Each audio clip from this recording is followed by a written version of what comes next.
আমরা সেদিন তাদের কথা শুনিনি, বড় বড় পাকা পাকা বিশ্লেষণে কান দেইনি।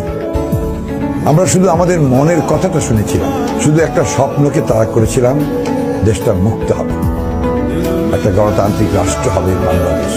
Two them you don't matter, এমন এক ন্যারেটিভ তারা বাংলাদেশে দাঁড় করিয়েছে যে আপনি যাকেই ভোট দেন, আপনার রাজনৈতিক জাজমেন্ট যাই হোক না কেন, সেই ভোটকে, আপনার বিশ্বাসকে তারা চুরি করে পাল্টে দেবে।